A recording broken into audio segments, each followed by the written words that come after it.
Hi, everyone. We are live. It's Wednesday. I don't even know. This is my fourth live stream of the week, so I've kind of even lost track of what day it is at this point. And there's a potential for a fifth on Friday, but I'll tell you guys all about that later. This is actually a really exciting stream. It's something I've wanted to do for a while. Today, I am welcoming Deb Fillman, who is actually a member of my locals community. This is where I met her. There are so many amazing people in my locals community, and we are very lucky in that we get to have Zoom calls with each other and chat about what's going on in the world. And Deb is someone who has been creating videos about what is going on in education, because you are an educator, you are a tutor, and so you have really specific insight into what is going on with social justice in the classroom, with critical race theory in the classroom, which are not always the same thing. We're going to talk about the differences between those. And I think it's really important information for everyone to have access to. So Deb, I wonder if you could introduce yourself and give us a little information about your background.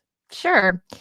First of all, thank you for having me on. This is such an opportunity, and I'm really glad that I get to get word out to more people about these issues that are so important to me. I come from a background of elementary school teaching. I got my master's degree from University of Pennsylvania in 1990.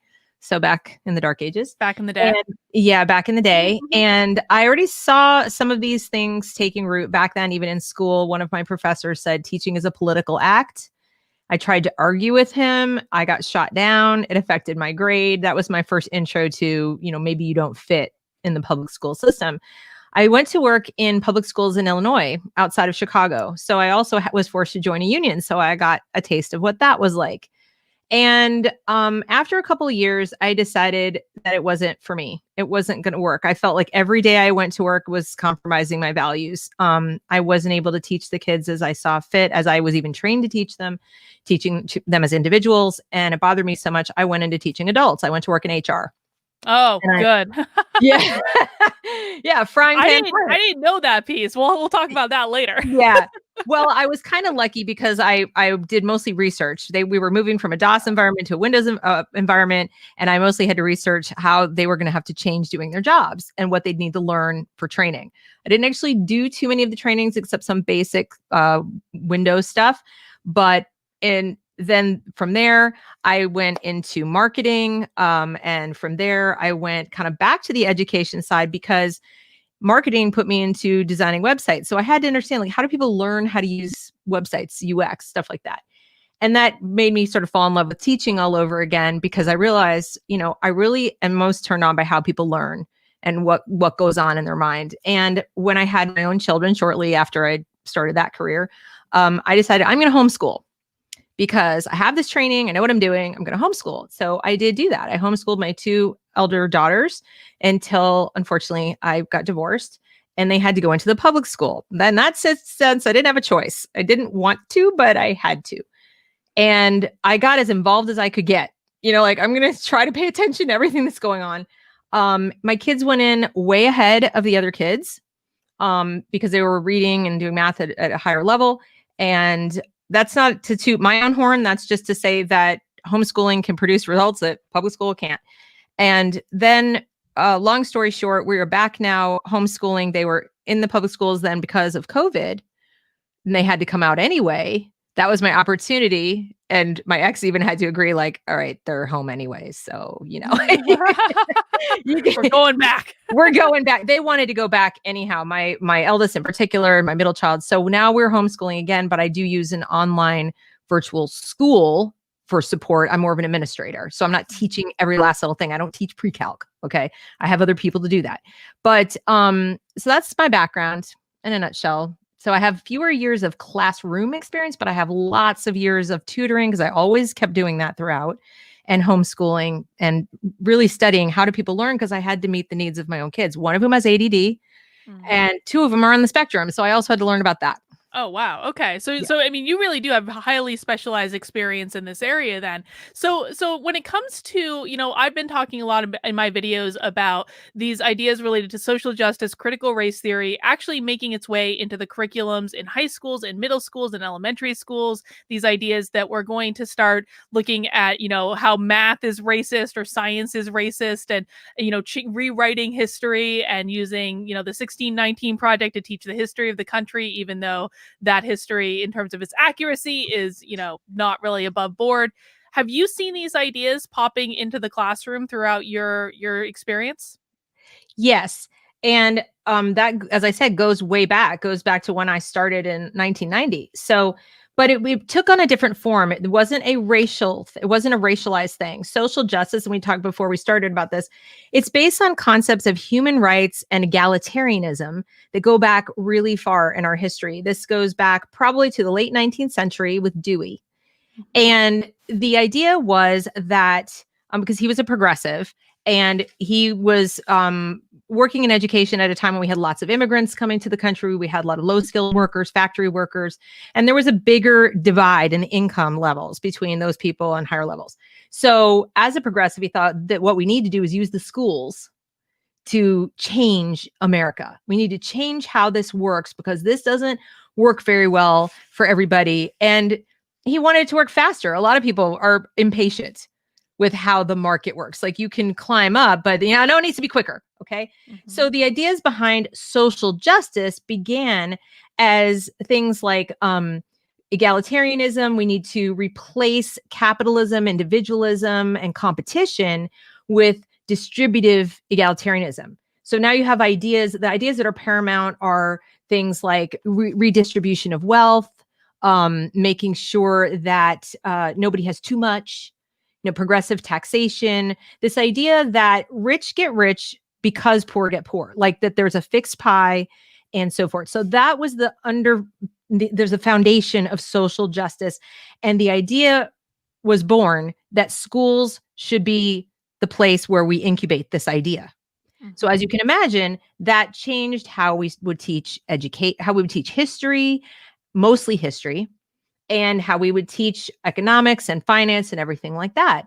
And but the thing is, it didn't really take root as in its current form until like the 60s. The 60s, it really started to take off because of the universities. Kids were educated in elementary school. They still got a pretty healthy dose of individualism and, that sort of thing. As they kept teaching more and more history about like, this was really bad that rich people got so rich. And of course, more about slavery and the idea that was, we always taught it was bad, but the idea, except in the South, but that it was something that led to these inequalities. By the time the 60s rolled around, the people teaching in the universities had been marinating in this for a couple generations. Now they're teaching their students. Now you have Jane Fonda sitting on a tank. Now communism sounds like a better idea, right? So you can start to see the evolution of it. And then those kids went back into the university to become professors, and then they became school teachers and so on and so forth.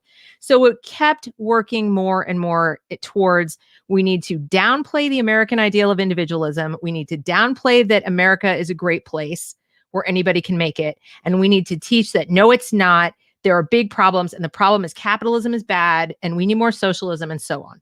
So that started to really take root.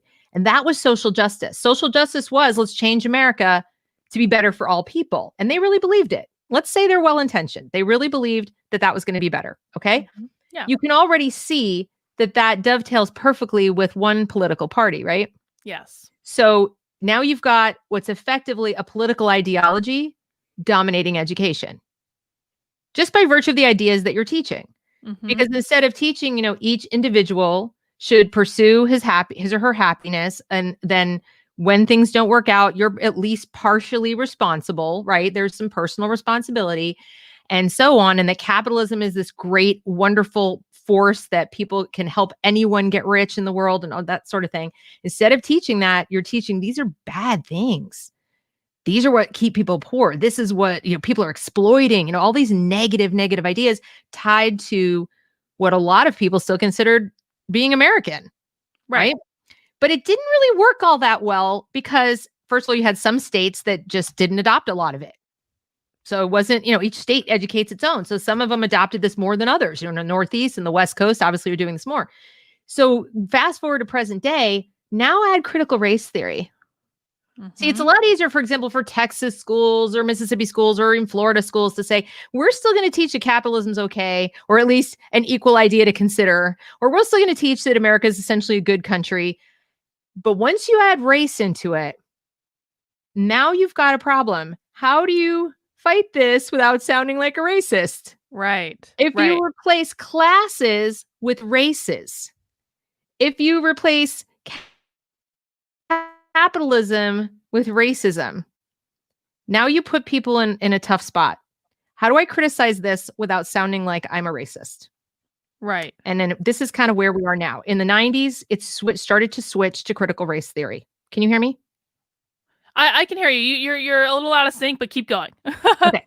So it switched in the 90s to critical race theory, first at the university level with people teaching and writing and so forth. But who are they teaching? They're teaching future teachers. Yeah. And then that comes in. Now you have BLM come into being, all right, during the Obama administration.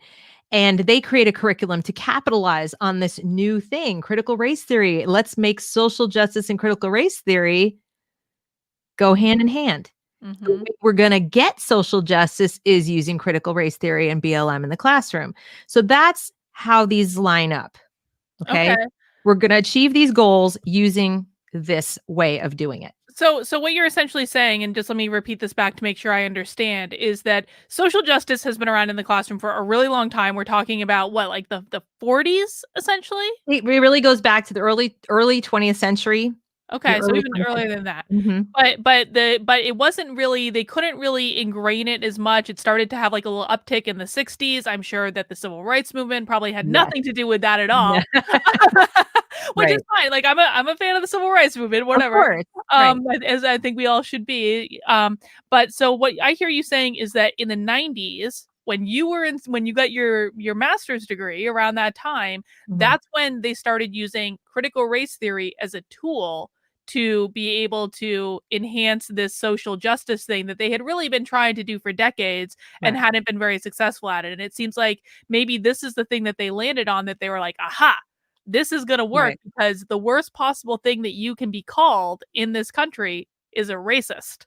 Right. In fact, it used to be, the worst thing we called was a communist. Remember, there was still up, even in my lifetime, Yeah. call someone a communist, and it was like, oh, don't call me that. In fact, I remember when people were calling Barack Obama a socialist, and Mhm. people said that's racist. Like they began to equate the two things.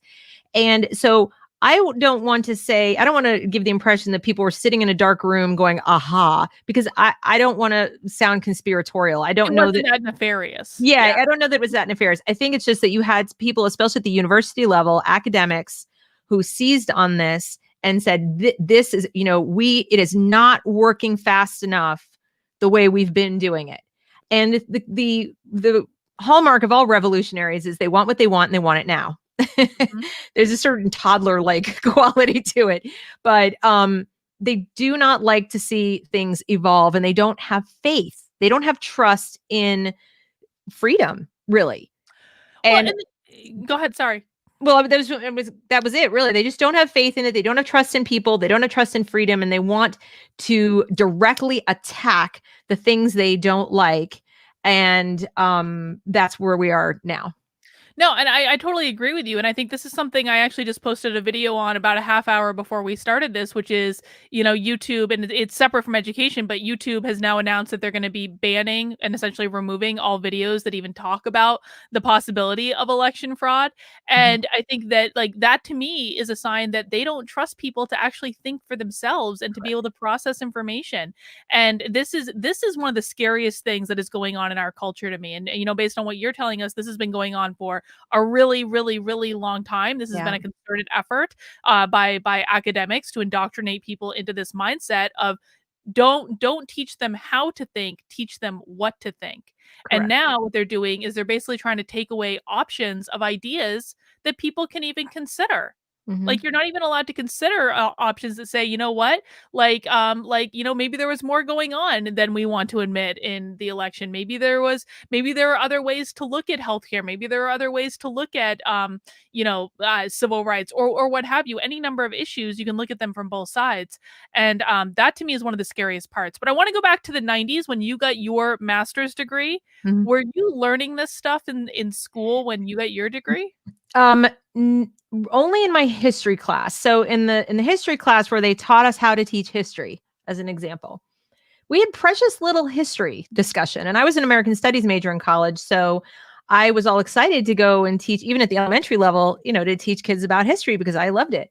And instead, the entire class seemed to focus on all the bad things about our history, and focused heavily on the heroes of progressive education. So it was more like, it wasn't a class on how to teach history. It was kind of on, here's why your teaching of history in the classroom is a political act.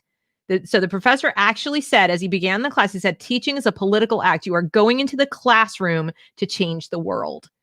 And this was not why I went into teaching. First of all, I don't have an ego the size of Gibraltar. I don't think of myself as a person who is going to change the world. And secondly, since I did go into teaching because I'd been a kid who'd had a very mixed elementary education, I had some bullying, different things. I felt like I want to be a teacher who helps individual students blossom and grow and be happy in school and be happy learning, because I discovered my love of learning late and felt gypped. I was like, oh, I wish I'd had great teachers and I would have loved learning sooner. So I did it for sort of personal reasons and because I wanted to help kids. I liked kids, not because I had some grand plan to change the world. And I felt to myself, like, if I were a 7-year-old, that'd feel like a lot of pressure. Like, we're going to change the world. No, I don't even know what the world is yet. So yes, they were trying to do it, but it was slow. As part of our assignment for our big paper we had to do, he wanted us to write about something controversial. And so I picked the evolution of the housewife in America. Oh, wow. In part to tweak him because I knew kind of where his head was at. Now, he did give me a good grade on that. He commended me for writing a great paper, even if he disagreed with me. But I took the position that it's a mixed bag, that, feminism, first wave feminism did an amazing amount of good. And that as things were evolving, it was actually kind of reducing the number of choices that women had because people were dissing other women. Women were beginning to diss other women. So I kind of took that approach, and he was a little shocked that I had the guts to do it, but at least he gave me a good grade. But I argued with him fiercely about our role in the classroom. I said, I do not think that's how we should be teaching history. I think, especially at the elementary level, we should be teaching it as facts, but not out of context, just, not glorify it, but not make it like doom and gloom either. I just think we need to present the basics, give them a basic foundation so they can go on to middle school and high school and learn more, but just lay the groundwork. And he felt no, he said, we need to we need to make sure they go into middle school and high school angry. That like did I actually use those words, that we need to make sure they go in angry? Yeah, he said he said if they come out of elementary school being rah rah USA, we failed. Wow. We failed. Because we had not lived up to our ideals of the Declaration of Independence and all that, and we had not lived up to it. So we should not be sending our students off. That would be like, you will have brainwashed your students if you do that. And I thought to myself, I don't think it's really kind to send 10-year-olds off angry to middle school about their country. So I think you can teach an unvarnished history without having kids come away angry. So there was a lot of anger in him personally, I believe. And he was a Brit, by the way. He wasn't even American. So that might have something to do with it. That might be it. Might have been a little biased.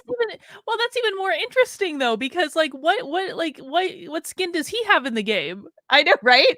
I wasn't so bold to say anything quite like that, but I used the phrase "as an American" quite often in the class because I felt like I ought to at least subtly suggest that maybe he was being a little bit insulting, and that I certainly wouldn't go over to the UK and start saying, if you teach kids to feel positive about UK history, you've done a disservice. But he saw it as the world. Now that kind of brings us up to now. We are teaching children they're citizens of the world. There's a heavy emphasis in BLM education, especially on globalism. Raw globalism. You're a citizen of the world. So part of why we diss America is to have kids feel like they're not citizens of of a country. They're citizens of the world. See, that's what you have to understand. And this is all by design. It's all by design. It's not accidental. It's not, it's not maybe a giant conspiracy where people are getting together. They don't see it that way. They genuinely think they're doing great things and changing the world. It's going to be this wonderful world. Then there are those of us who disagree. And the worst part is they didn't ever ask the parents. Yeah.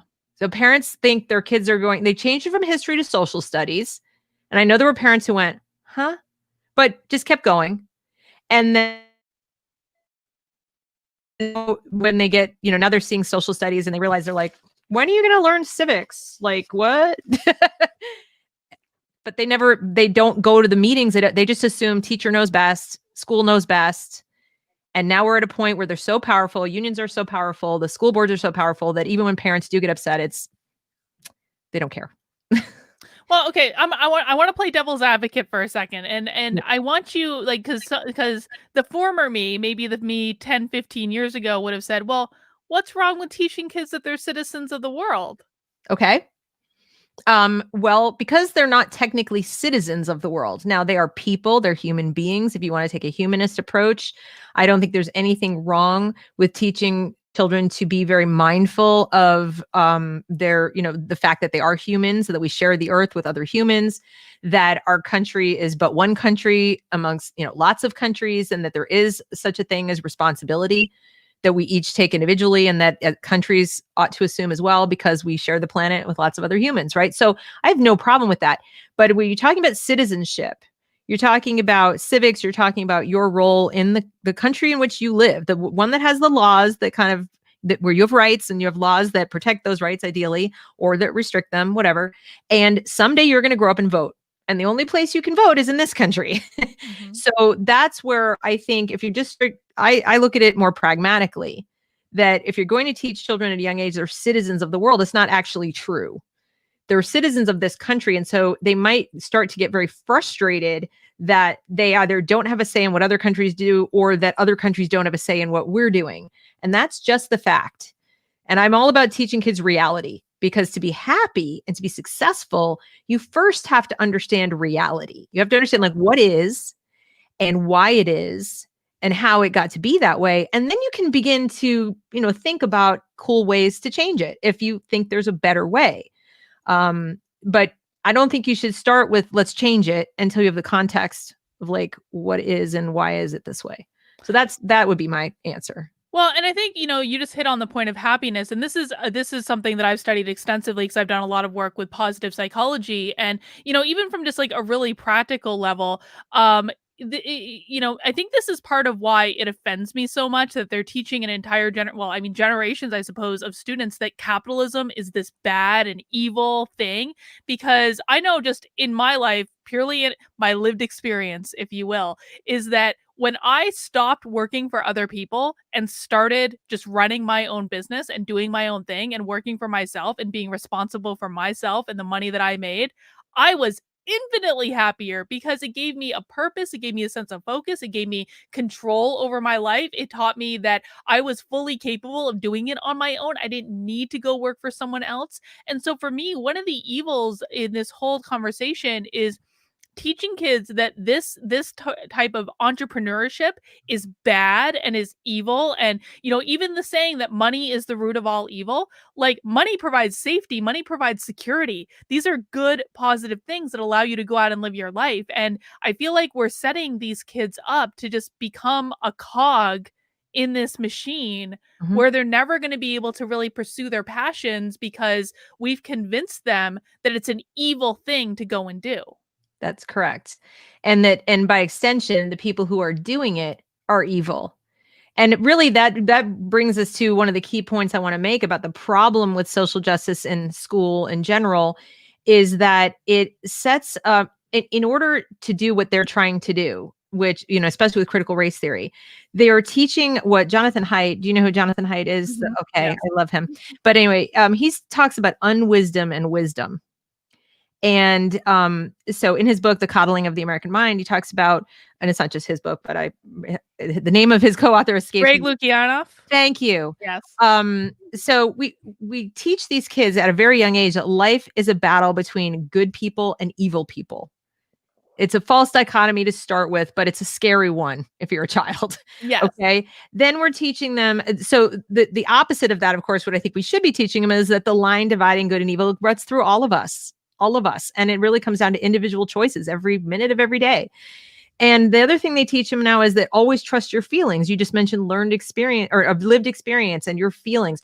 So we're teaching kids, if you feel bad about something, the people who made you feel bad or you think made you feel bad should be punished. So Mhm. there's no emphasis on that fact feelings are not facts. They may or may not correspond to reality. And as such, your first job is to be curious about your own feelings. Like, why do I feel this way? Did that person really make me feel this way? Or am I choosing something here? And this is all part and parcel of maturity. What separates somebody who's immature and mature, as you know, is the ability to self-regulate and understand your own feelings, the sort of metacognition. Why do I think the things I think? Why do I feel the things I think? And what we're doing at a very early age with a lot of this critical race theory, BLM training, social justice stuff, is we are impairing kids. It's almost like we're breaking their emotional legs. Mhm. And there's a window in brain science they teach you. So there's sort of a window where kids learn to reason, where they start to form the synapses and the connections to learn reason. And it's somewhere in elementary school. Our brains keep growing and we keep developing that capacity through college. But if you teach kids very early on, emotions are reality, your feelings are what matter the most, et cetera, they are not going to develop the skill that is so Mhm. essential to actually growing up.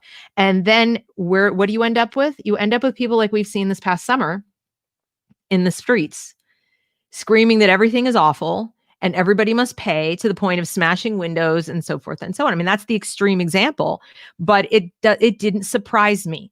So when I saw that and I saw on camera who was doing it, how old they were, and heard the things they were saying, I thought, this is what's gone on, because we have trained them to be fragile instead of Mhm. unfragile, what he calls unfragile, which is something stronger because you broke, because you encountered risks, you took risks, you fell down, you got back up.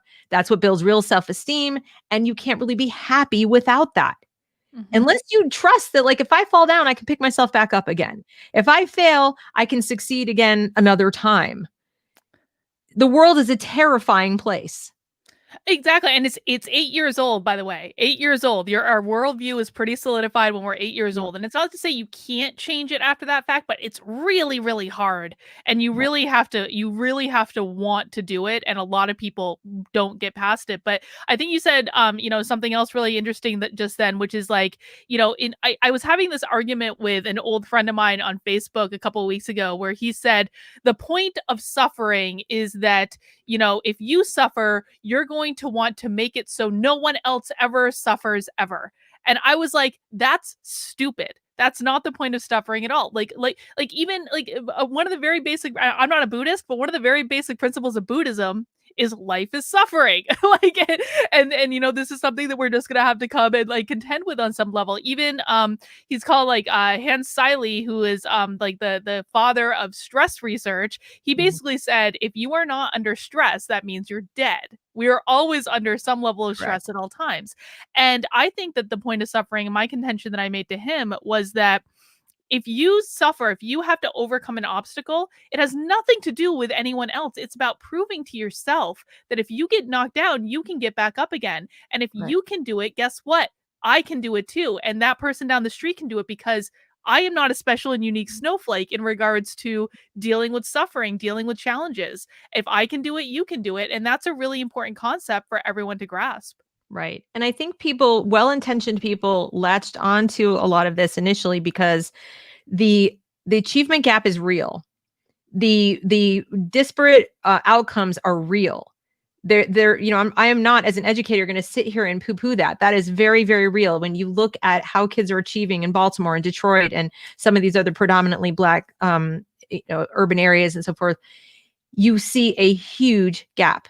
Now, I did a video the other day in memoriam for Walter Williams, and it was his last syndicated piece.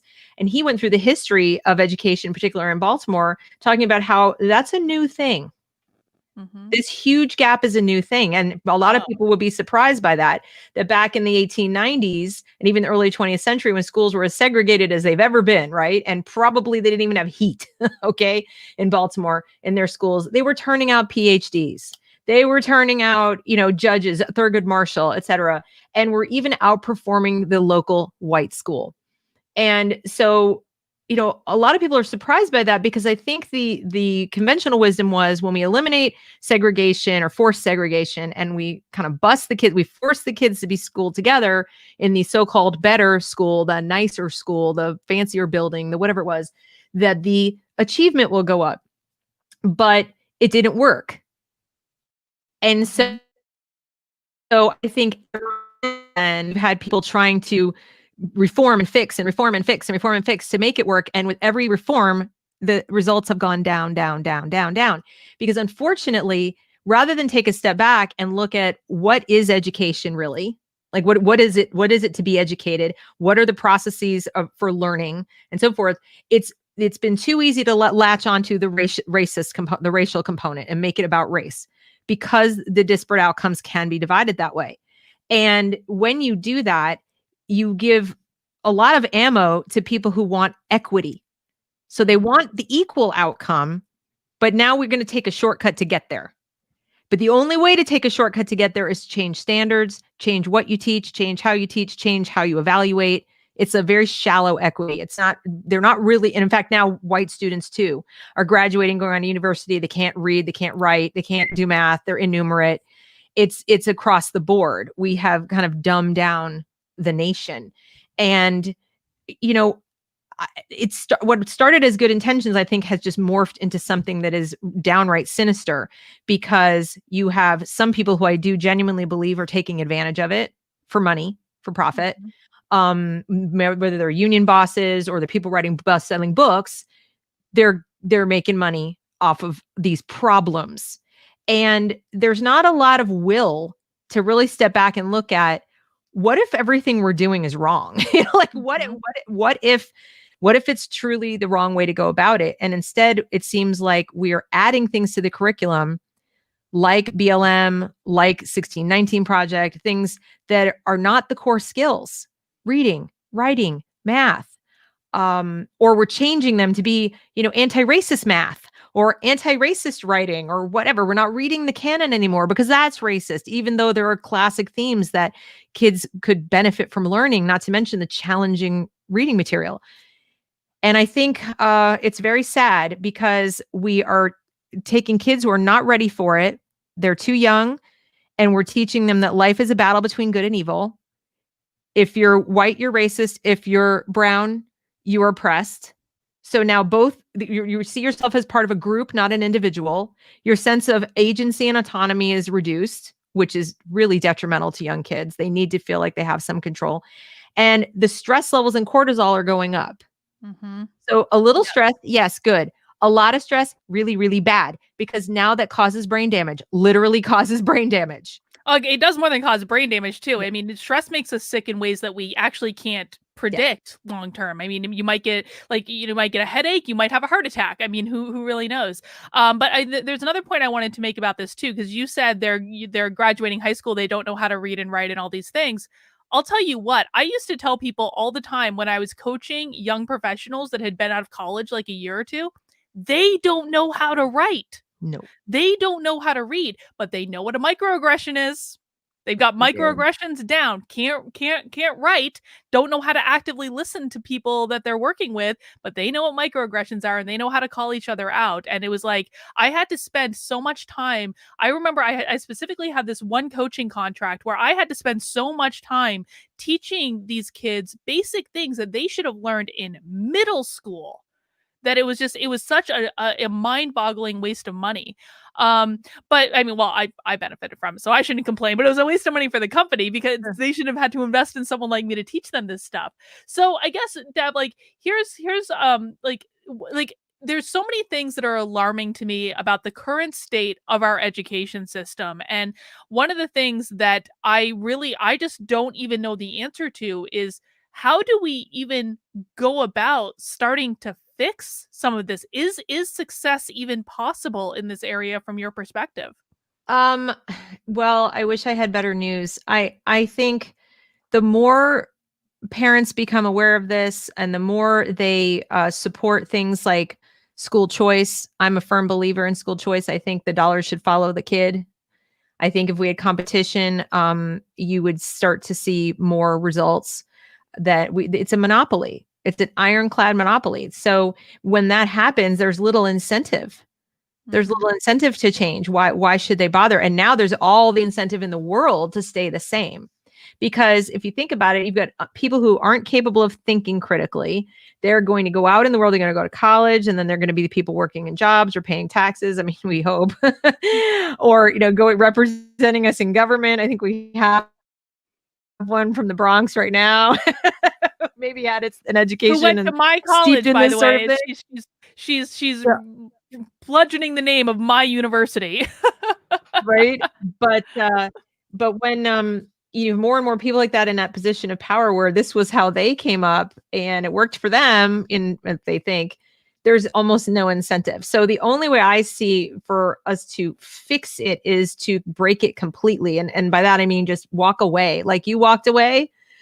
I mean, I think walk away is the mantra of the decade. I really do, because these things get the power they have by our participation. Now we'll always have to pay because they're going to take it out of our taxes, but maybe when there are fewer kids in there, the kids who are left there will get more attention, and maybe that'll be good. And then they'll start to see like these are the kids who really need help. Maybe private interests will speak up and say, I can help them. I've got a better idea, and start voluntarily doing it. But right now, as it currently stands, as long as we continue to participate, and we can bang a drum all we want, we can stomp our feet, we can pound our keyboards, but if you keep sending your kid into that school, I guess my point is you're not going to change it from within the system, unless if you live in a very small district, small town, and most small towns are not experiencing this as much as bigger cities and surrounding areas. But you've got to show up for school board meetings. You got to run for school board. You've got to be a thorn in their side, and you can't go alone. One person alone is a crazy person. Two people is a crazy person with a friend. Even three people is kind of like a little crazy clique. You've got to go with like 50 people before they even start to take notice.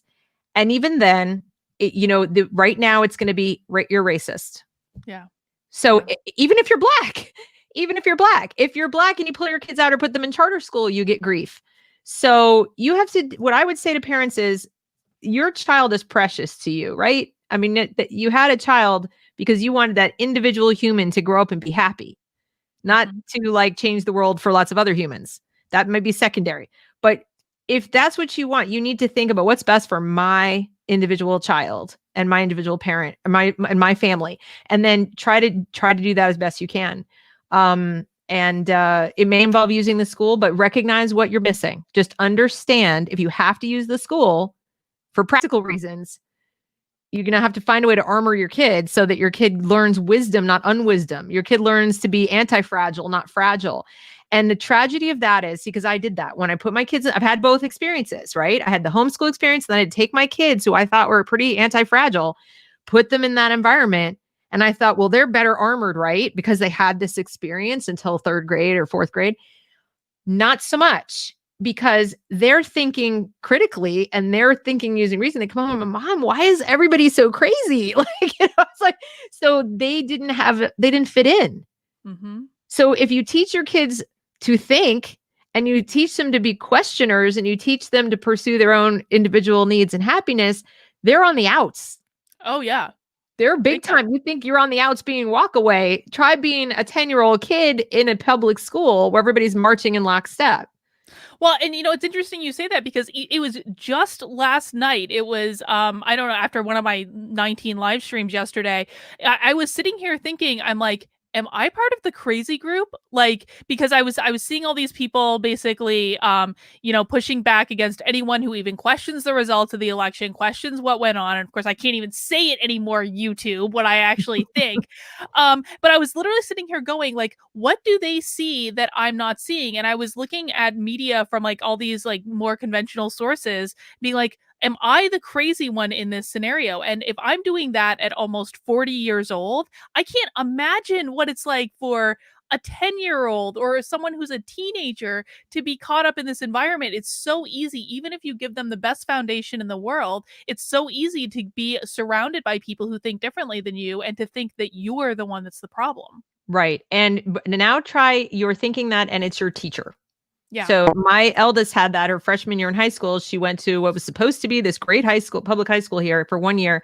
And she would have her phone. She's not supposed to be texting in class. She'd be texting me, Mom, my teacher is so stupid. Like, and I mean, I don't, it sounds bad, but I'm thinking like, why, what? And she's texting me what the teacher is teaching her. And I said, oh dear God, like it was flat wrong. Like my daughter knew. She knew more about Greek history and mythology than the teacher did. And she actually tried to raise her hand and say, I don't think that's correct. I think she said, well, that's not what I was taught, and just talked right over my daughter and just kept going. And every day I got the same, don't make me go. Please don't make me go, Mom. Please. I got to the point where taking my kids to school felt like I was dropping them off for abuse. I mean, it felt terrible. And I kept begging, it's like, can I please homeschool them? Well, like I said, they finally are. But the bottom line for me is that we're not treating kids as individuals, and that in and of itself is a form of abuse. I think when it's dehumanizing, when you tell a child in kindergarten, you're part of a group, and your group, let's list your group identities and get known by these group identities. The problem then is they don't get to decide for themselves what their identity is, which is such a crucial, important part of, let's say, your preteen and teen years. That's how you become who you're going to be, right? Is experimenting with different kinds of, what do I want my identity to be? And it's not, I'm a white female, blah, blah, blah. It's, I like this kind of music and I read these books and I play this video game, right? It's about who you are inside. And so when we put all these external labels on them, then what happens is you're set up that if anybody questions some expression of one of those labels, they've attacked who you are as a person. They're attacking your very essence, which isn't your essence, but you've been told that it is. And now you feel like you're at war. I mean, it's a kind of a crisis or a conflict that we're creating in the minds of these kids that isn't real. It bears no resemblance to reality. And that's part of why you see them so angry. When they get angry, it's a hair trigger. The people are good or they're bad. And when you see it online, it's like, oh my goodness, they need help. And they do. You're dealing with people who are experiencing what for them feels like real psychological trauma. And that's starting in school, where they're supposed to be safe and they're supposed to be learning the skills they need to know to function as mature adults someday. And this is really important. And I want to really just stay on this point for a second, because to these kids, this is a real experience. And I think what a lot of times what I see on the right and people who are pushing back against all of the woke and social justice stuff is they tend to dismiss that this is a very real experience. This is not something these kids are making up. This is a reality that for them is just as real as the reality that I'm experiencing, the reality that you're experiencing. And you cannot help them by just saying to them, oh, you're being stupid and the world is really this way and you're just not seeing reality, because to them, this is reality. It's like talking to people who are having a panic attack all the time. If you've ever known anyone who is having a panic attack, to them, they are dying. It's not really happening, of course. We all know that. And when they go to the ER, they call the doctor, it's apparent they're not actually dying. But for them, it feels as real as a nose on their face. And so when you take small kids and you teach them in this way, and you teach them social justice or racial identity or whatever you want to call it, identity politics this way, you're not just replacing core curriculum material that they need to function, to read and write and do math. You're not just taking up that precious time. You're not just teaching it to them before they're cognitively ready for it. You're teaching them abstracts before you teach concretes. That makes no sense. In the hierarchy of knowledge, you have to learn less abstract facts before you can learn more abstract facts. That's how the brain works. That's how all learning functions. So we're doing it exactly backwards. We're putting calculus before arithmetic, and that's just crazy. How do you talk to a 6-year-old about racism or any of this? And that's what we're doing. So all they can do, the only way they can access the information is by telling, like they just absorb, memorize, absorb, accept. There's no questioning. There's no way to falsify it. There's no way to be curious about it. Adults said it, I believe it. And that is, I think, pedagogical misconduct. I mean, I don't think teachers should be allowed to do that. And I will go out on a limb and say that. I know there are teachers like, oh, how could you say that? No, I think it should be professional misconduct. I really do. To take small kids in elementary school and teach them these things as fact. It's not right. This is not right. I'll even go one step farther. I think it's child abuse. I think I it do is too. child abuse I do to too. teach young kids to be angry all of the time. And as we've already said, like a child's worldview is formed by the time they're 8 years old. Your brain is much less malleable after Yeah. you are 8 years old. So if you teach them to be angry by the time they're 8 years old and they internalize that, you have set them up for an entire life full of anger unless they take very proactive measures to go back and change it. And that is one of the saddest things in the world, to be in this place where, especially in the United States, we have so much. We have access to every single thing that we need. And this is why I emphasize that people need to be grateful about what they have, and why I don't like giving into the left so much when they're not being grateful for what they have, because there's so much out there that they aren't taking advantage of and just are really unappreciative of all the opportunities they have. And they don't know. And that's the other thing, especially when you were talking about kids that some people call at risk, or kids who are marginalized or underprivileged, whatever word you want to use. And I mean, choose your word. You're doing even more of a disservice not to teach them about the wider world, about the context and the kind of gratitude that they can have for being in this country. Because even if their particular neighborhood isn't very nice, and even if they come from a situation where there's not a lot of money, et cetera, they can't literally go experience those things. They don't have the money to travel. They're not going to go outside of their neighborhood all that often. They have a very sort of isolated existence. So it's therefore, I think, the job of the teacher to broaden their horizons, broaden their minds, and expose them through teaching in small bits at, obviously developmentally appropriate ways, what is out there. What by comparison, what opportunities exist? What can they do? What are other places like, et cetera? So they begin to have aspirations and hopes and dreams, and also begin to appreciate what they actually do have. Mm-hmm. Because even at our worst in America, we're better off than places all around the world. There are places in the world where people have it much, much worse. And that's not to say, oh, be happy with what you have. You should be glad. That's not what I'm saying. I'm saying that if you teach someone that this is the worst place there is, what hope do they have? Exactly. What hope do Exactly. they have? Why should I bother to learn math? Why should I bother to stay on the straight and narrow path and wait till I graduate? Why should I want to go to college? Why should I want to do any of the things in the future if you're telling me they all hate me out there because I'm the wrong color, I'm the wrong race? And that goes for white and black at this point, by the way. Oh, You're yeah. being told somebody hates you. And so on, like your natural, why do I need to learn algebra, which is typical of every kid, becomes, I'm not going to bother because what's the point? Yeah.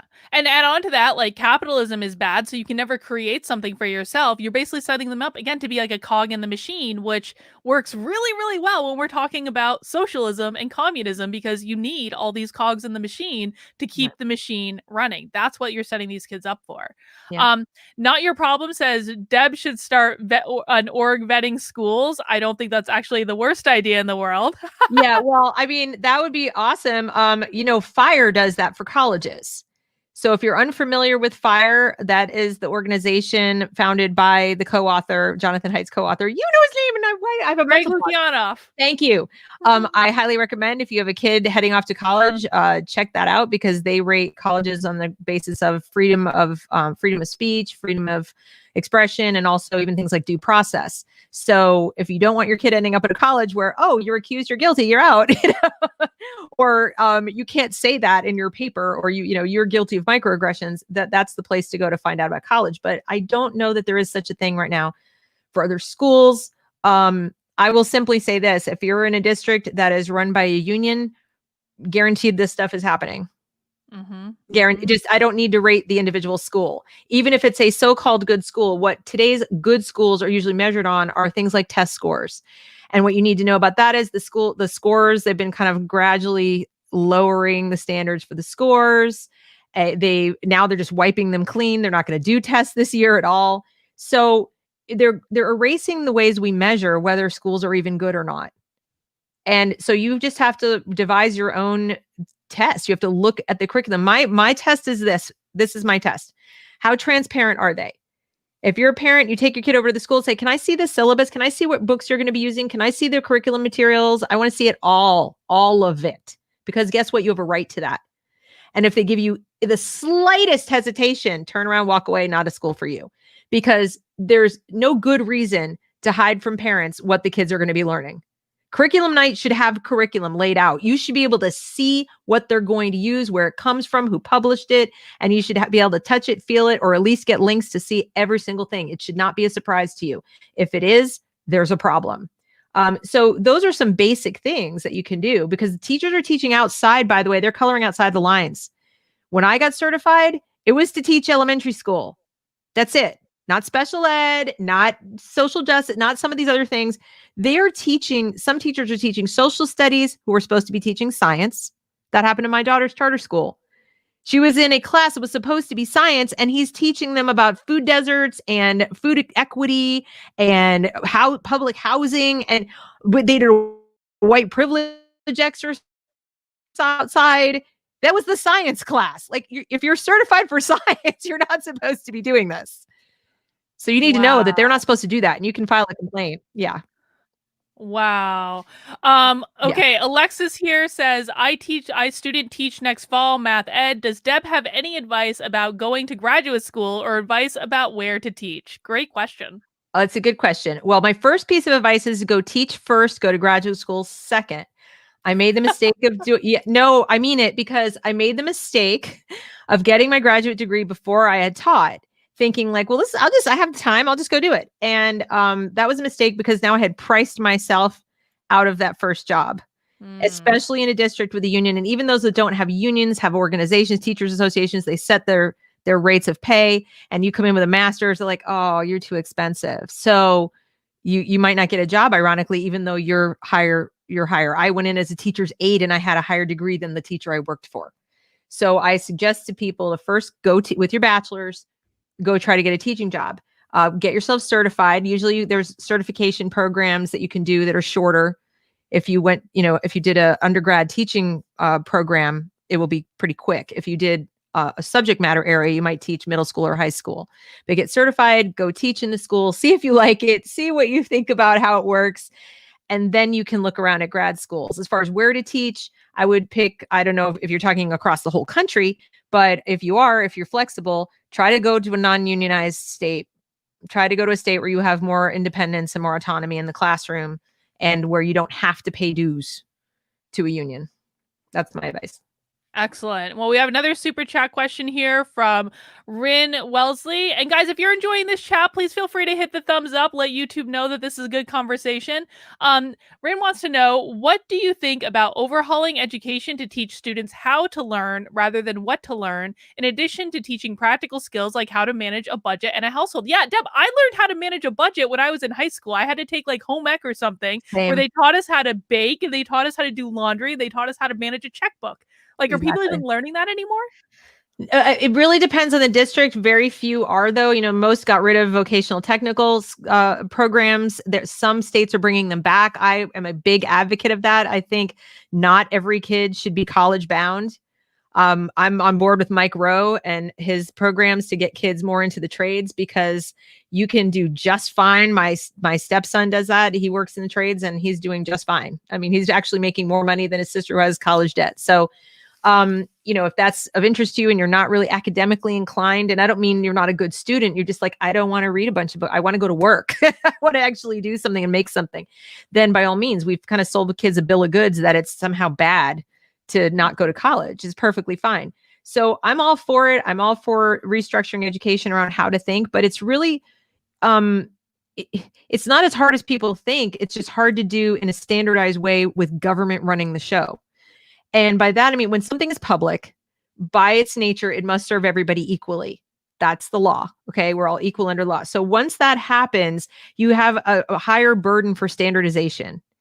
And people are different. Kids are little individuals. I know they'd like us to believe otherwise, but they are. And we now even understand that before we had Piaget and Vygotsky, and we kind of set up public school according to those cognitive development stages. But now we know so much more about how the different kinds of learning, the different kinds of cognition. You've got, kids who get tested, like my daughter has been tested, her working memory is not that awesome. Her processing speed isn't as fast as it should be. I have another daughter's processing speed is off the charts, but her working memory is not so good. So we have diagnostic tools now to understand, fine tune how kids learn as individuals. And we're not only not using them unless the parents are smart enough to go get this testing, and it's very expensive, unfortunately. Mm-hmm. But, but we're standardizing to several levels below the mean. So now Wow. imagine your kid is at the mean or above. You want to talk boredom? Mhm. Okay. And then we're also standardizing around certain things like technology. We're all going to be on Chromebooks in the classroom. What you're seeing now with virtual learning is just what they've been doing in school all along, just come home. And the only difference is the teacher's not standing in front of the room or sitting at her desk while you're on the Chromebook. That's literally the only difference. The number of hours of instruction that are happening in the classroom are way fewer than parents realize. So we have standardized to like this low level. And so to teach kids how to think, you would need to break that up in a much smaller pieces and privatize a whole heck of a lot of it. Have the dollars follow the kid. Charter's not a panacea, but some kind of privatization would be the only way to get it done.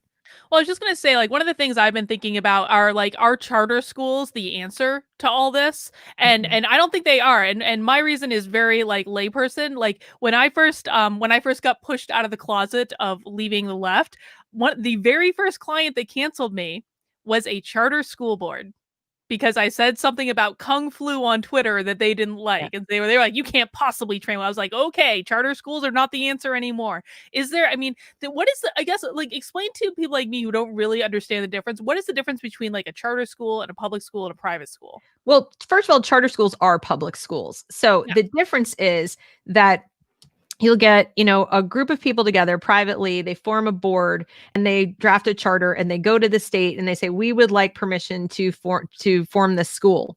Okay. And they get a charter to have a school. And if their charter has to meet certain obligations in order to get their public funding, but they're primarily still publicly funded. They don't get as much per head as the public school does, as the regular public school. So they then have to fundraise. They do more fundraising than your typical public school. Although if you've noticed, a lot of public schools fundraise too, but they tend to be smaller. So a lot of people think, oh, smaller class size is the answer. It's not.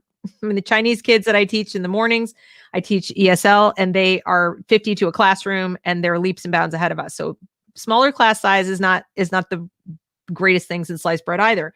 But they tend to have smaller classes. They tend to be organized around a theme or a mission statement. So sometimes parents like the mission statement or they like what they're going to do and they go for the charter school. They tend to attract, they have different standards for their teachers. They're, as far as certification and things like that, they usually still have to be certified, but they might not need as many years in the classroom. It depends. You have to look at the specific school. Some charters are fantastic, but it's not because they're charters. It's because the people who put the charter together had an awesome idea and did it well. It's like anything else. I mean, you have to look at the individual one, but they're not a panacea because you're still trying to change the system from within the system. You're still beholden to public dollars.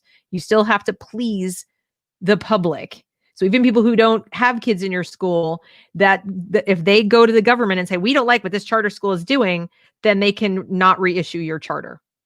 Well, and so I mean, would it be possible for like, for like a group of probably people from the right, more conservative people who just want people to they just want to teach kids how to think and not what to think.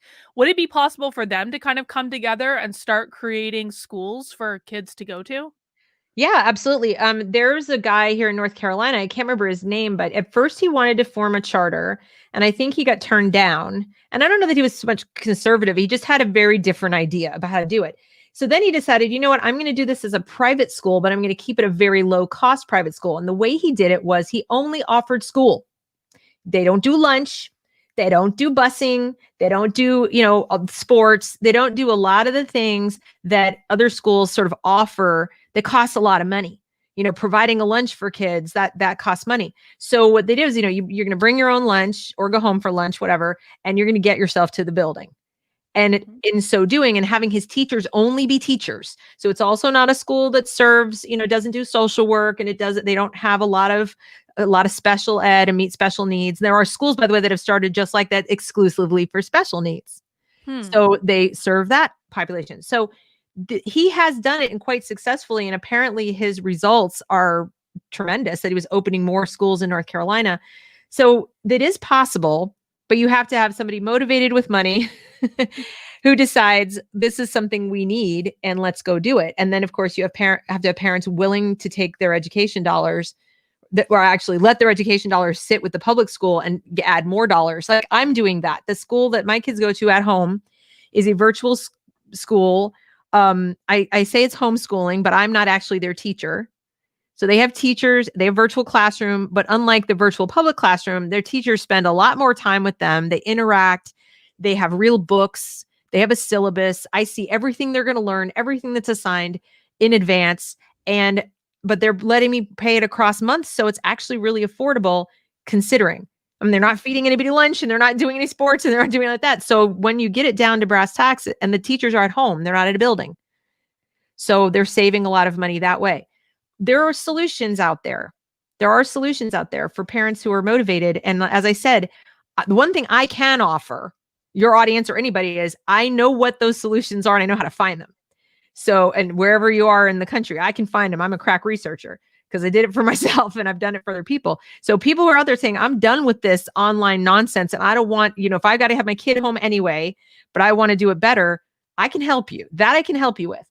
But as far as building a school, whatever, I mean, I'm penniless myself.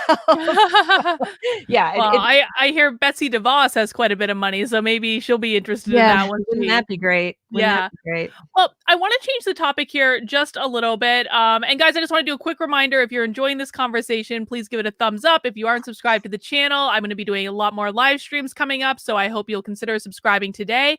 I want to change the topic just slightly to what has happened since the pandemic started. Because now all of a sudden, a whole bunch of parents have their kids on virtual learning that maybe weren't prepared for it. And some of them might be pretty shocked at what the kids are actually learning. Tell us what you've seen in regards to education in the era of COVID. Yeah. So with my tutoring, and that's my population of kids. They are kids who are home because of COVID, and they're having tutors because their teachers are SOL. They're just like, they're sorry, MIA rather. They're missing in action. They're just gone. And SOL might actually be the appropriate term, but okay. Yeah, I must be a Freudian slip. Anyway, so what I've seen is I had a student in Texas who was given a Chromebook. It didn't work. He had to go back and get another Chromebook twice. So he didn't even have a means of taking the classes for a while because getting an email to somebody who could show up to deliver this whole process took over a week. So he was then a week behind. Then when he got his Chromebook, looking at the assignments, the teacher who had put the assignments into like Google Classroom or whatever, didn't know the first thing about organizing documents in an online structure. That's not a given. People aren't all gifted at tech ed, okay? They're not even gifted at technology. So, have you ever looked at someone else's computer file nesting structure and said, oh my God? Oh God, if anyone looked at my computer, their head would explode. Yeah. Right. So now imagine taking what works for you. You're like, yeah, that makes total sense to me. The equivalent of giant piles on a desk. Okay. I'm gonna have this for my kids, for my students. They're gonna get a peek inside my head, my disorganized head of how everything should go. I'm not thinking of how they'll see it or what their parents need to see. I'm just thinking of what makes sense to me. There's no standardized structure of it. And we're sitting there, I'm spending half a session going, where's the assignment? And we're like looking around. And this has been typical. So the kid can't find the assignment to do the assignment. Then you finally find the assignment, but it's missing the text. Where's the text? We don't know. There's no textbook. And this has just gone on and on from student to student. The students I have who are doing okay, where they're using tutoring for its intended purpose. In other words, I'm struggling a little in this class because I don't really write all that well, or, I don't understand this material.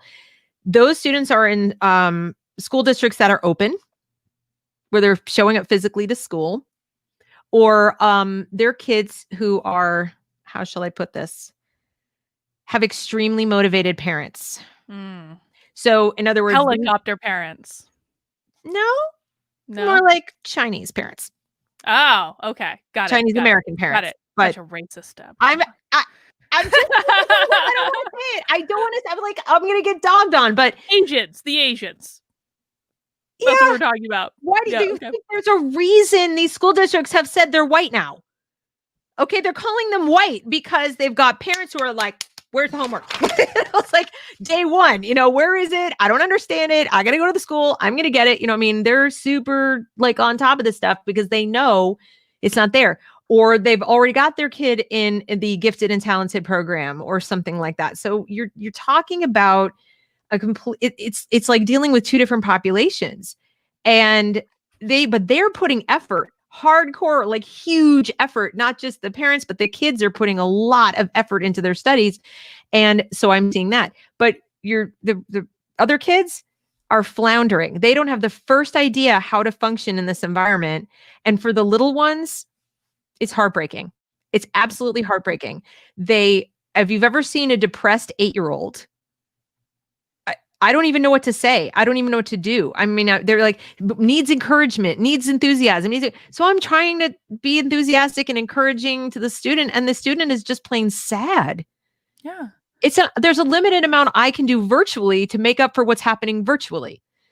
And I do it, and I try my best to help. But at the end of the day, you have an unhappy child.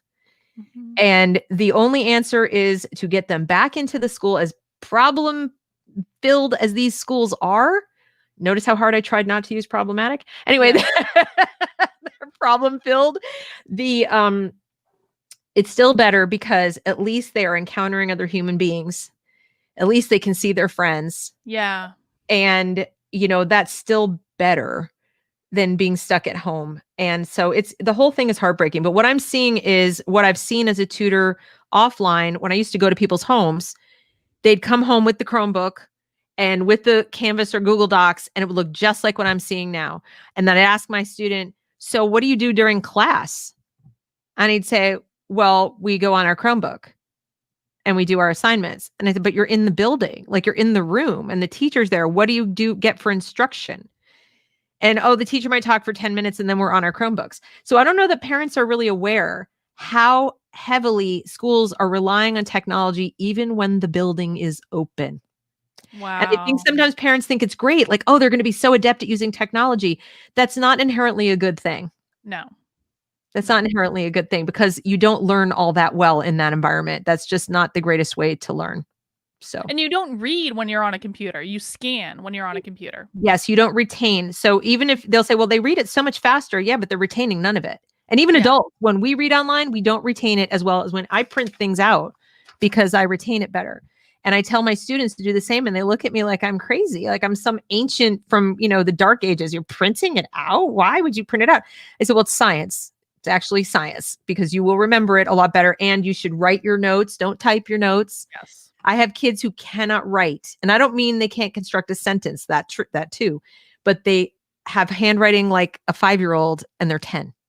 Mm-hmm. So this is, we have an over-reliance on technology. We are teaching kids to be stressed out and angry. We are telling them they're parts of groups they don't really feel affinity for, but we're telling them what they feel or should feel. You are, even if you don't think you are, you are. So take it, accept it, and feel what we tell you to feel. If you don't feel it, that's internalized racism. That's a problem too. We'll work on that. So you don't learn to think. You don't learn to feel your own feelings. You get out. That is terrifying. It is. What you just said, they're teaching, like, kids don't learn how to feel their own feelings. That is very literally denying the human experience. Correct.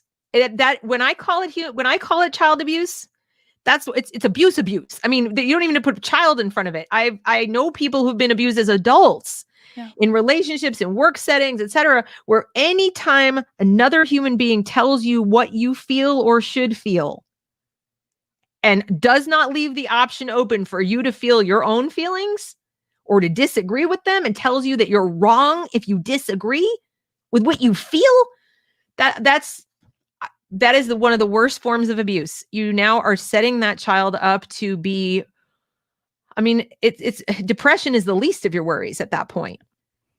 No, it's very, very true. I mean, I think that the ramifications of what's gone on in this year, we have not even begun to understand the damage that we've done to our society. And it has nothing to do with wearing masks or any sort of vaccine. It has to do with how people have been treated and what they've been taught and what they've internalized in the last year. And it is absolutely terrifying. Well, Jonathan Haidt talks about with unwisdom, one of the third bad idea that he talks about is what doesn't kill you makes you weaker. So the message to kids that, if you if people do these things, say things you don't want to hear, if you are exposed to ideas that are from racist or oppressive or whatever, then it's going to weaken you. It's going to make you, it's going to hurt you. It's harming you. Remember the word harm? And the tragedy is we are not preparing them for the road ahead. They're going to go out into the world after they get out of school and demand that the road be prepared for them. So when you see kids, like you said before, when you see kids acting entitled and demanding and like toddlers, that's real. Their emotional development is a lot lower than it should be. He estimates that your average 18-year-old today, well, actually, this was a couple years ago when he did this talk. Your average 18-year-old has the emotional age of a 15-year-old. Yeah. And we're not making it any better. No, I totally agree. Yeah. All right. We got some super chats I want to make sure we get to. Anthony, thank you for the very generous super chat. Anthony is an EMT student. EMT instructor is 20-year fire service veteran. We cross-train with the fire class. The instructor once asked difference between fire accelerant and fire retardant. An SJSW student in the class threw a fit how the word retardant is offensive and word limits suck. Yes, they do. But I mean, that's pretty typical of what we see, isn't it? Is like they throw fits over minor things. Like there was just this thing on Twitch I was learning about where apparently I don't do Twitch at all, but other people do. And apparently they have this feature where you used to be able to say like I was playing the game blind or something like that for your first run through so that people didn't give you spoilers. And they've now eliminated that feature because people were offended at the word blind. And it's like, oh my gosh, it's so nuts. Yeah, we're trying to protect people from things that are not really harmful. So Yes. heaven forbid they come across something that really is harmful. And let's face it, when you look for bad things, you'll find them. Yeah. Oh, I mean, if you are looking for reasons to dislike someone, you will always find them. If you're looking for reasons to be negative about something, you will always find them. And I thought it was so funny. I've thought a lot about this. People have been asking, like, where did BLM and Antifa go since the election? Well, do you remember when COVID first started? And all of this disappeared, and everyone is like, oh my God, this is so nice. They've realized there are actual problems in the world, and they've stopped making nonsense problems. And the biggest problem at that point was, remember when Asians got elevated on the critical race theory hierarchy for like a week, where all of a sudden it was really offensive to be racist towards Asians by calling it Kung Flu. And now there are articles coming out saying basically Asians have assimilated to whiteness. So Asians have fallen down the hierarchy again. But yeah, when they're presented with actual problems, they don't focus on the social justice stuff anymore. Not Your Problem says, I am Chinese from Venezuela. Like a twofer there, man. What you just said is correct. I am complaining that there is not enough homework. Actually, it got eliminated. And I want to just point out, Simon says that they call them tiger moms, which I think is pretty funny, the Asian parents. I'll be honest with you. I love working with them because I can count on accountability. I can count on them working with me as a partner. And I have American parents who just sort of pass it off passively and say, here, tutor, make it all better. And that goes with something that I wanted to quickly mention, but that is that we in this country have fetishized teachers. We have this twisted way of celebritizing certain professions. We're now doing with doctors and nurses too. But we are taking people and we're saying, oh, you're a teacher, you're a hero. And it's like, only if they're a good one. You're not a hero because of your job title. Maybe if you're a brain surgeon and you save kids from brain cancer, but it's just not automatically true. I totally agree with you. Brianna says, Carlin, she doesn't know what she's talking about. I have a PhD in education and spent 20 years in public schools. I'd love to talk to you. Well, Brianna, I'm going to be just very honest with you. You don't get points from me by sending in a super chat saying that my guest who I'm having a great conversation with doesn't know what she's talking about. If you have a different perspective, that's a different story entirely.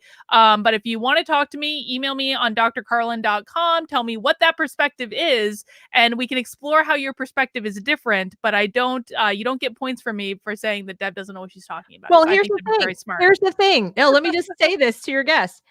I freely admit that I have not been in the classroom in the past 20 years. Well, that's not true. I did teach a class in my daughter's charter school for a year, so I have been, but I've not been there consistently across the board. But I have been in enough classrooms because of my children and because of my tutoring, and I've interacted with enough teachers over the past 20 years, 30 years, actually, that I think I come by these opinions honestly. I'm also coming at it as from the position of a parent and a homeschooler. So I've seen different aspects.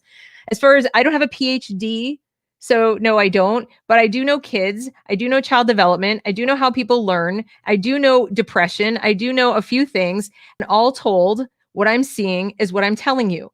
Now, if there's a different perspective, that's fine, but you're going to be hard pressed to explain away the results. The results are the results.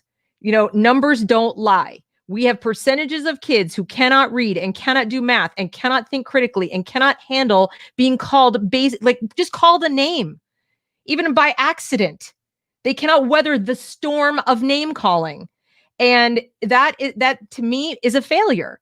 It's a failure of the system. You cannot tell me that the system succeeds or is a success or is doing its very best when we're seeing results like this. So that much I know.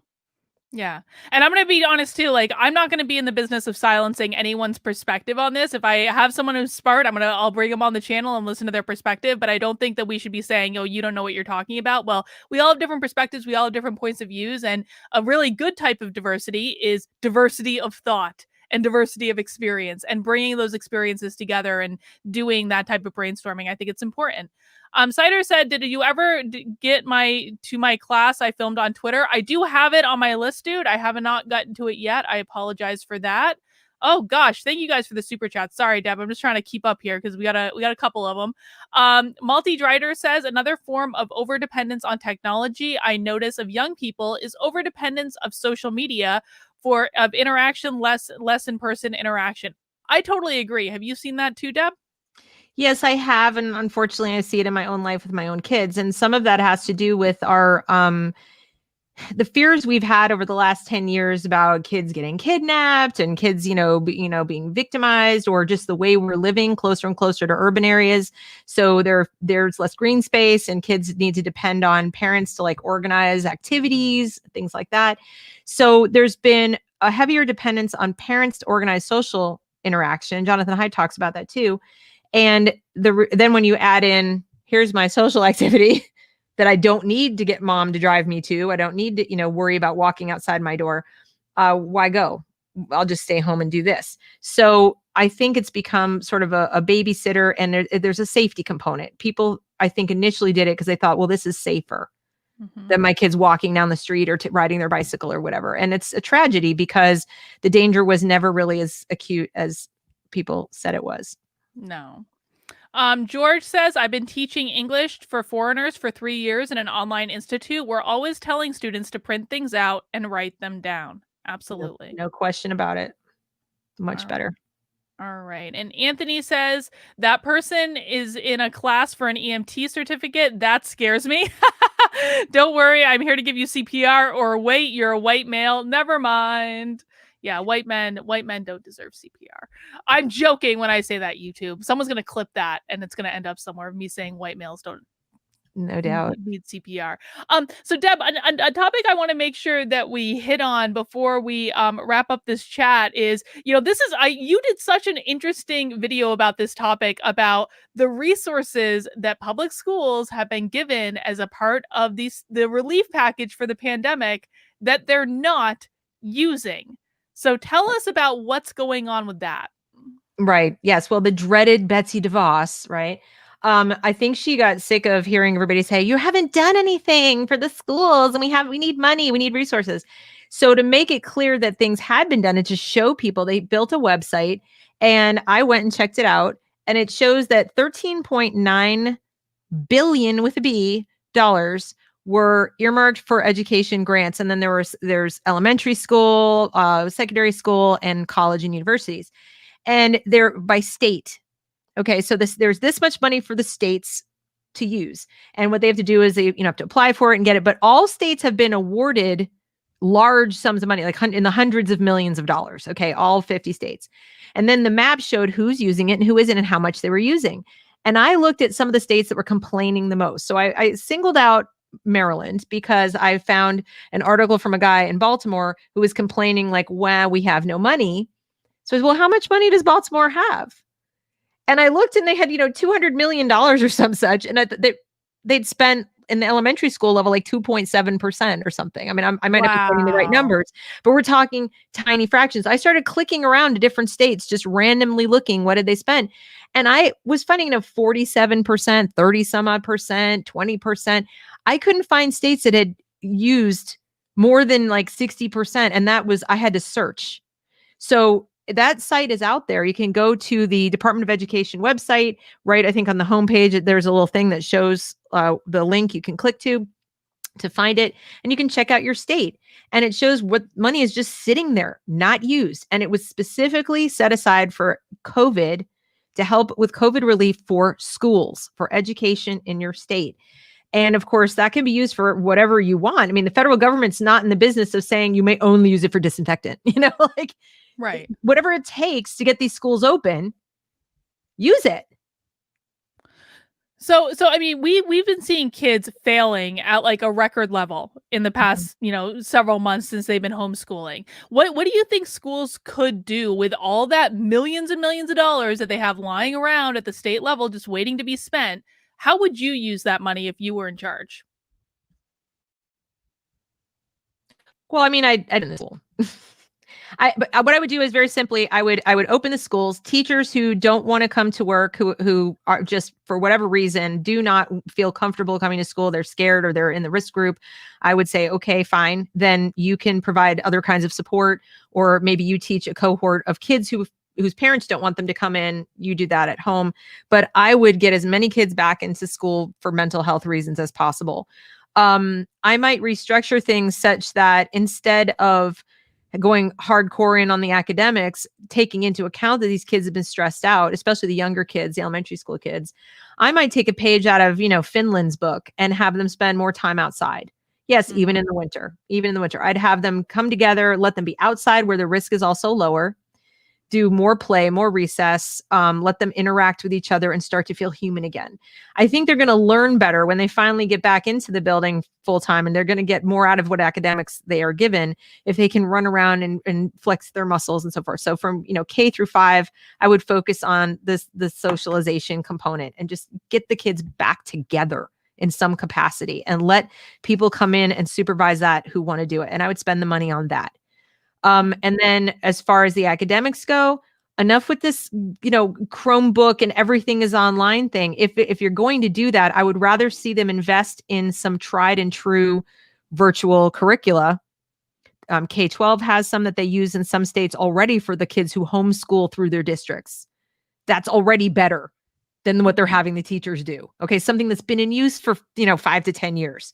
Let's go to something that has worked. So I probably would transition them from things created by the teacher or done by the teacher to things that were already created for the environment, and go with that. And then have teacher support.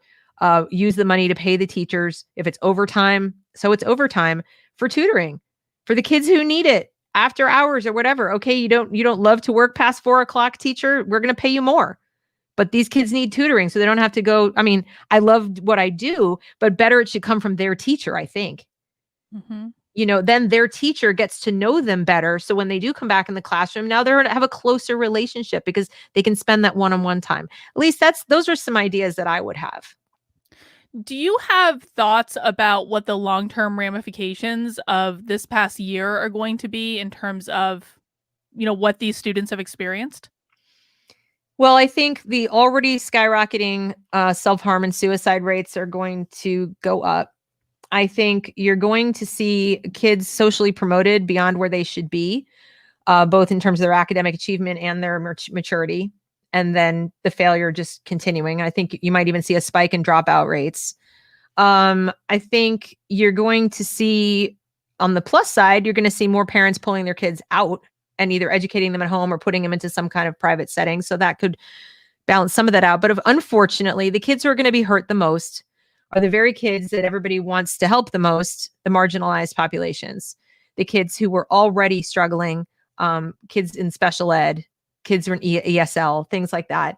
I think this is going to set them back at least 2 years. I think you're going to see, we're going to need to do remediation somehow. I think socially promoting them to the next grade, which some schools have already said they're going to do, They're doing away with end of year tests. They're doing away with anything that would, hold them back in some districts. And I just think that's doing them a disservice. We sold people a bill of goods that there's this arbitrary cutoff age where like you should no longer be in fifth grade or eighth grade or whatever. And those are artificial. Those are artificial. And I wish we could undo that, because now there'll be a stigma attached, a very real stigma where kids will feel bad about themselves, and it's not their fault. It's not your fault if you're not ready to go on to high school after eighth grade because you just really can't write a paragraph, or you still don't know your multiplication tables. Going on to high school is just going to crush you. You're more likely probably to drop out in the end, because what are you going to get out of it? So I think as you said before, I don't think we can begin to comprehend the long-term ramifications of this. I think do you have, so there's this concept, right, of like the white pill and the black pill, in addition to like all the different color pills, I suppose. But the black pill is like essentially you have no hope for humanity. Like we are like in a fiery demise. And the white pill is like you still think that there's hope, or at least that it's worth fighting back. What do you think you are right now? Are you white pilled or black pilled? I'm definitely still white pill. I wouldn't be doing what I'm doing. I wouldn't be here talking to you. And as I said to your other viewer, like, by all means, add your voice. Like, I want these kids to be educated. I want them to be happy. I want them to have the tools to succeed in the world. And really, I'm going to go ahead and say it. I'm going to go out on a limb, and I want to preserve this country. I think this country is special. I think that our values of, individualism and equality of opportunity are unique in the world. I don't want to see that fall by the wayside. I don't want that to become a casualty of any of this. So I am going to keep fighting. I'm going to keep talking about it. If other people have other ideas, that's fine. I will fight, and I'm not going to deny it, is somebody who says, no, we're ripe for communism, we need to be communists. I'm going to fight you. I'm not going to lie. You have your ideas. I have mine. Luckily, we have freedom of speech still for a little while longer, and I'm going to fight you, because I think that individuals, these kids, deserve to know that there are options. There are different ideas in this world. There are competing ideas. And I'm going to fight for the one that says you have individual autonomy. You should have individual access to opportunity, and you should chart your own course and make your own destiny. Your identity is not your destiny. Your character is. And that I would fight for that. So I'm going to fight till there's breath in me. I think there's hope until it's over. Until there's like the smoldering ashes and none of us are here, there's always hope. And I think as long as there are people who realize that education is important for individuals to be successful and happy, there's hope. Even if you have a small cohort, look at who founded this country. The men and women, it's mostly men though, who wrote the documents that found this country, were a collection of some of the most brilliant people who ever lived. Now, that was against like all odds that they should all be in one place at the same time, right? But they were. And was the rest of the country filled with geniuses? No. So they were a tiny little handful of people, and most people thought they were nuts. Most people at the time were like, we're loyal to the crown. You're insane. You want to be your own country? What?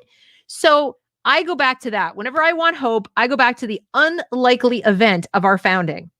Everything in the world stacked against us, the most powerful military on planet Earth bearing down on us. And these guys were like, yeah, we can do this. So I figure if they can do that, and they could look at that and not say, uncle, then I'm not ready to give up. My husband does this. He goes every day to a website called humanprogress.com, I think, every day, because it tells only good stories. Only amazing stories of scientific advancements and discoveries and intellectual writings, things that showcase the best of humanity. There's so much good going on in the world right now. We're not hearing about it because of our wonderful media, but SpaceX is sending rockets into space and bringing them back. This is amazing. These are human beings doing this. So I do have hope. I just think we have a tinier cohort of people to work with. So. That's where I'm definitely going to check out that site. I think we all need a little good news every once in a while. Yeah. Is there anything else that we did not hit on today that you want to make sure we discuss? Well, I guess I would just ask anyone out in the audience who is, shaking their head like, oh, she's wrong and we need critical race theory, whatever. What I would ask is very simple. I think the burden of proof that something is helpful and necessary, especially to children, is on the proponents of it. It's not incumbent upon me to tell you why it's bad. It's incumbent upon you to prove that it is helpful to these children's lives. So I've been asking this question over and over again when I encounter people who defend Black Lives Matter. And I would simply say, tell me exactly how. And I want to know how you know. Show me empirically how you know that this is effective at achieving good results for individual students so they can go on to live happier, healthier, more successful lives. And until you can show me how you think, not how you're going to change the world, not how you're going to get rid of capitalism or get rid of the hierarchy or the cis normative, blah, blah, blah. No, for this little individual kid standing right in front of you with her little fist in the air, tell me how this helps her. Mm-hmm. How does that make her life better? That's the only thing I will leave off with, because I'm sure there are people watching who are just like, racist. You know, I know what I am. I'm comfortable with who I am. I know I'm not, but I have yet to hear anybody explain to me how it's good for these little precious children. They are individuals. Each set of parents sends their baby off to school each day. That's someone's baby. Mm-hmm. I'm a mother of 3. I'm very sensitive to that. That some human being gave birth to that child, and you have a responsibility. If you are a teacher, you have a responsibility to take care of that little mind. Be very careful what you expose it to and what you put in there. Make sure it's going to benefit that child and not just you as some agenda that you have. Mm-hmm. I think that's a perfect way to wrap it up. Deb, if people want to get in touch with you, where can they find you? Well, I'm at Insomnichick on Twitter. At The Reason We Learn YouTube, and my website is debfillman.com. Awesome. And guys, I do at least have Deb's YouTube channel linked in the description below. I strongly encourage you all, if this is a topic you're interested in, she posts fascinating videos about this stuff all the time. So I definitely recommend you go subscribe to her YouTube. I actually just, if you're on Twitter and you want to follow her, I actually just tweeted out with her handle right before we came on the air. So you can just go to my Twitter account, which is also linked down there, Dr. Carlin B, and you can find that. Follow her on Twitter. Deb, thank you so much for coming on today. I really appreciate it. Thanks for having me. Yeah, absolutely. And guys, also, you can definitely interact with Deb in my locals community, because she hangs out on our Zoom calls and we do awesome chats and group community things. And the locals information is also available in the description below, because God knows, who knows what's going to happen with YouTube after all of this. So who knows even how long I'll have a channel? Who really can tell? Yeah, but exactly. in locals, we don't have to worry about being censored. It's like social media for adults. It's so nice. Unlike Twitter, it's so nice. It's therapy. It's my therapy. It is therapy. It is. All right, guys. So this is, and LD Murray says, subscribe, please. Yeah, subscribe, guys. Hit that thumbs up on the way out the door. I should be on Adam's show tomorrow night, just so you guys know. At 6:30. At least I'm planning on being. Sometimes he makes other plans at the last minute, but like that's what I'm planning on right now. On Friday, I think I'm probably gonna have a happy hour live stream with Elle, who is, if you guys don't know who Elle is, you're gonna find out who Elle is, because she's awesome. And possibly even Adam as well. So keep an eye out for that. I will make an announcement when I have more information. Other than that, we're gonna conclude for today. Thank you guys for hanging out, and have a great rest of your day. We'll see you soon.